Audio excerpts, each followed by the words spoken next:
Hey guys, hoping all is well with everyone. So in this video we're going to be continuing the 7th level by Jodie Feldman, and in the last video we finished chapter 30, so we're going to be starting today with chapter 31. And as always, I'll be showing you guys any clues from the legend that Travis gets from his blue envelopes, but as always, please feel free to follow along. Chapter 31. We speed the opposite way of the brooms and syrup and stuff, back toward the banners around the corner and... straight into Mr. McKenzie. He is using me. He grabs Randall's arm with one hand and mine with the other. You, he says to Randall, and especially you, he yells at me. Ow! Here I am, giving you the benefit of every doubt, and what do? You overflow my toilets. You steal my soap. You wad up my cafeteria with gum. Now this.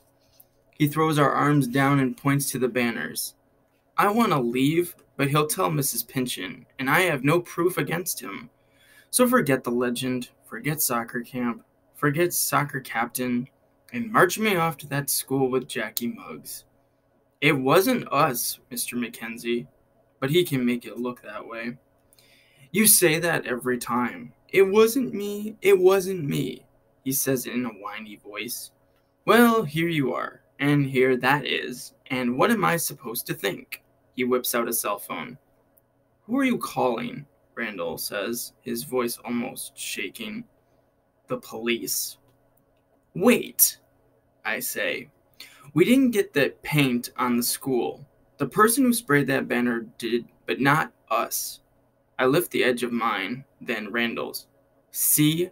No paint. I run toward the grass. Come here. I saw what would happen if I painted it up there, so we both sprayed ours on the grass. Is that your story too, Travis's friend? I almost say he's not my friend. His name is Randall. Well, is it Randall? Yes, sir.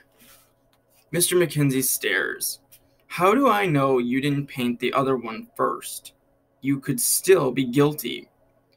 You have to believe us. If I do believe you about the paint, that still doesn't explain the other pranks. But I can explain, I say. We thought it was the school telling us to do stuff, not the toilets or the fire alarm. We didn't do those. I look around. I don't see anyone, but I lower my voice. Today, though, things didn't add up. And we just realized it, and this would be the perfect time to accuse him of doing all those pranks to get overtime pay. Except I know it's not true. Not the way he looks. Not the way he sounds. And especially not because he asked Randall's name. He didn't need to know it to put the D for Denby on Randall's bundle. He glares at me. And what? And I really need to catch those bad guys. They're the ones getting me into trouble. So, there are bad guys now. And where are these bad guys? In your imagination? They exist, I say, still keeping my voice down. I swear. Randall slips him the sheet of paper. We have instructions. He's right, I say. If we started this, why would we write instructions to ourselves? He reads them. What's happening at 2 o'clock? I don't know. I raise my head toward Mr. McKenzie's ear and whisper, but supposedly they're watching us, probably from over there, behind the back bushes. So if you call the police now, we may never find out. He shakes his head. I want to believe you, Travis. But you're here with the evidence. This could be suicide, but do you have Mrs. Pinchon's number? I do. Mrs. Pinchon. Randall turns several shades of pale. Why? I want her to be here. I want her to see I'm not the one. I'm not the one either, Randall says. I nod. We're not the ones. Mr. McKenzie leads us into a building so no one can overhear. He pushes some numbers into his phone and hands it to me. The phone stops ringing. Yes, Ralph, comes from the drawl at the other end. It's not Mr. McKenzie, Mrs. Pinchon. It's me, Travis Raines. I tell her the story of me and Randall being there. I wanted you to know, I finish. It was my idea to call because I want to help catch whoever's been making me look bad.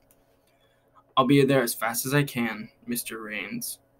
I press end, hand Mr. McKenzie his phone, grow a way too big smile on my face. You want to let me in on whatever's so amusing, Travis? Why not? I thought you were setting me up to get overtime pay. He smiles, turns into a laugh. No, buddy, that's not... Randall comes looming over us. Travis, I hate to break up this party, he says, but we were supposed to get out of here after 10 minutes. He's right. We need to leave, Mr. McKenzie, I say. I promise we'll come right back. But if the bad guys are watching, we've got to make this look good, like we got away with something. He steps aside. Randall and I burst out of the school and keep moving. He forgot to check my backpack for cans, I say loud enough for the back bushes to hear. We high-five. We laugh. We walk around to the front. He sits on the steps and calls his parents. I jump onto my bike, pedal down the main road, then stop on the side street, where I call mine. Be home in about an hour. It's 7:42. In just over 6 hours, I found out exactly who's been making my life miserable. First, though, I need to sneak back into school. I weave around the neighborhood for a couple minutes and end at the street opposite Lauer. I chain my bike to the signpost, look at the school. Coast is clear. Go!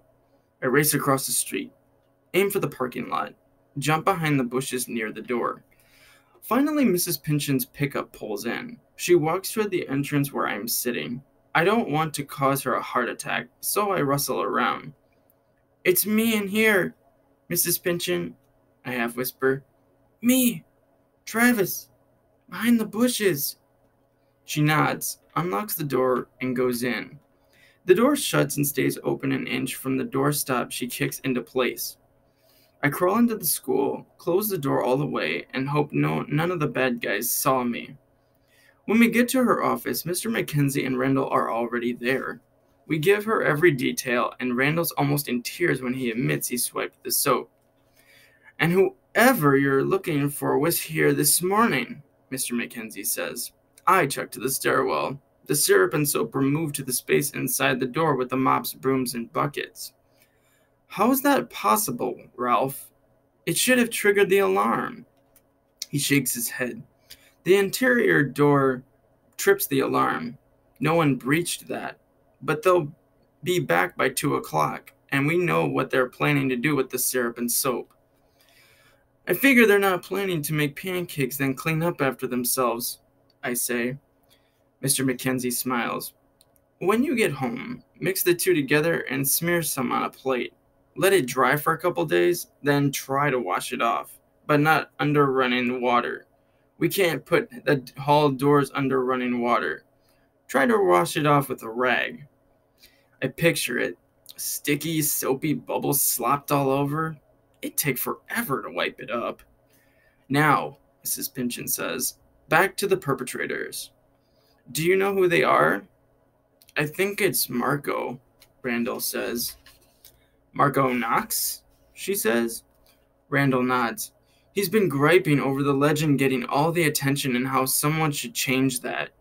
Randall tells us things Marco said recently, and it makes sense. He started being nice right after I climbed on the roof, and he was there when I talked about the toilet paper. I want to punch him for using me. If that's everything, boys, Mrs. Pinchon says, then go home. Do what you normally do on the weekend. I shake my head. Now what, Mr. Raines? We have to come back at 2 o'clock. Oh, no, says Mrs. Pinchon. We'll let the police handle it from here. You can't, I say. If the police are waiting and we don't show up, the bad guys will know we called them. And if it's Marco and his oafs, then either move me to East Micronesia or make a reservation in the nearest emergency room. Even if the police arrest them, says Randall, it's not forever. They'll be back for us. Mrs. Pinchon twirls her hypnotic necklace. Let me get this straight. You both want me to be here when the police show up so they can haul you to the station too? No, I tell her the plan. I can live with that, she says, but if it's not working, we're stepping in. I don't love that, but we agree. Now go, she says. I'll see you both back here around noon. 2 hours early, I ask. Go home, she says. You'll understand. Chapter 32. My parents are relaxing with their coffee and newspaper when I get back. How was your adventure? My dad says. Not over. I had a feeling. He hands me a shiny blue envelope. Who gave you this? I say. Some guy delivered it, says my dad. And no, I didn't recognize him.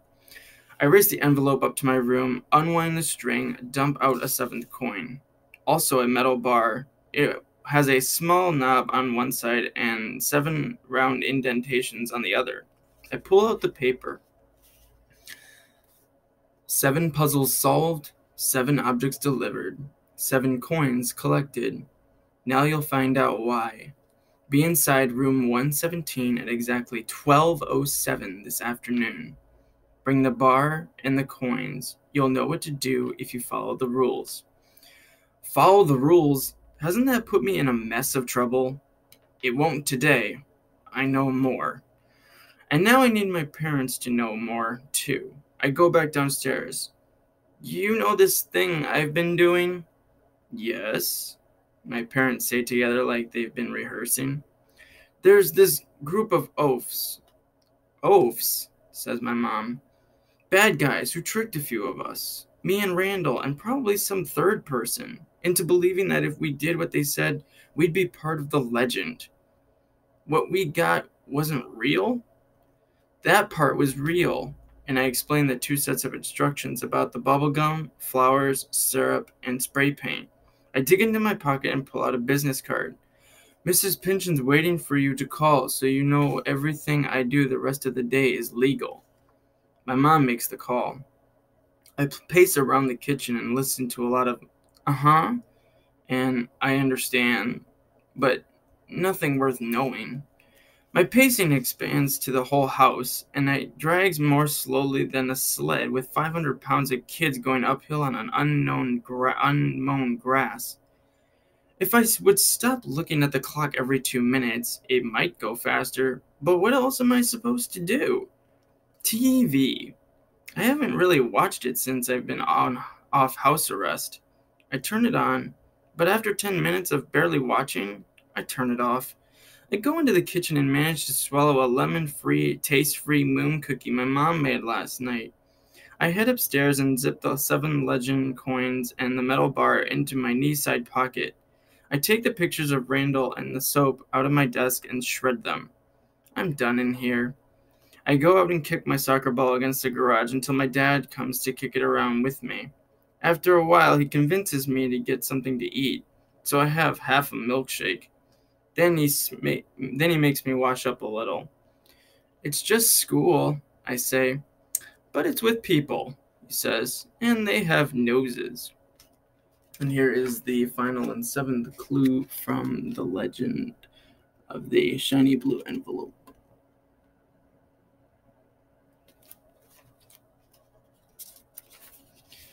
I change my shirt, but not my pants. The coins and bar are already safe in this pocket. Somehow the clock moves around to noon, and my mom drops me off at school. Mrs. Pinchon suggested I not take my bike. There's a security guard stationed at a table inside the front door. Is he normally here on Saturday, or special for today? I don't ask. He checks my name off a long list. I doubt every person on the list is getting into the legend. There are probably kids practicing for the play and the debate team and science Olympiad, but I don't have the energy to worry about who else is here. I'm already worried enough about 2 o'clock. Also, what to do with the coins in the bar. I turn right and reach room 117, Mrs. Bloom's science room. The window on the door is covered with a shade. Do I knock? Just go in? I crack open the door about an inch. It's mostly dark inside. Hello? Silent, too. I let the door close behind me. I've been in this room every school day this year, and I cannot think of an obvious place for a bar and 7 coins. I take inventory. Desks, lab tables, stools, sinks, closets, bookshelves, Bunsen burners, microscopes, ecosystem displays, static electricity maker, wakeboard, whiskers, and worm farms. What am I missing? Follow the rules and I'll know what to do. Today's letter said. The rules! Why didn't I look at them when I was home? I can remember them. Keeping secrets. Solving everything alone and fast. Parents knowing. And the weird one. Number 6. Opportunity closing a window and opening a door. The window to the room was blocked off. So, what door is open? Lab table door? Closet door? Closet door! The toxic closet! That weird bar lock's hanging loose on the handle. The door is cracked open. This has to be it. Either that or I'll be toxic in a minute. I wedge my fingers into the opening, deeper and deeper. No alarms, no flashing lights. I pull. No chemicals either. Another door. This one has a weird bar lock too, with its 7 round indentations. I unzip my pocket and pull out a coin. The nickel side fits perfectly into an indent. I grab another, pop that in, grab the bar. The bar, with 7 circles too. Dime-sized. I put the dime side of the coin into the bar, and it clicks into place like there's a magnet. A strong magnet. I'm making a key. I pop the other 6 coins into the bar, fit the new key into the bar lock, grab the little knob on the other side, pull back, and nothing. It doesn't move. Shove it right, nothing. Left, nothing. Down, nothing. Up, something. Up and around, the bar lock rotates. The door opens. I put my new key into my pocket, and I start down the blue lit stairs.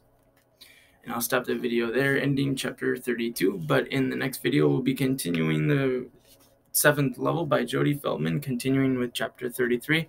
And as always, guys, I hope you enjoyed this video. And as always, take good care of yourselves. And thank you so much for watching.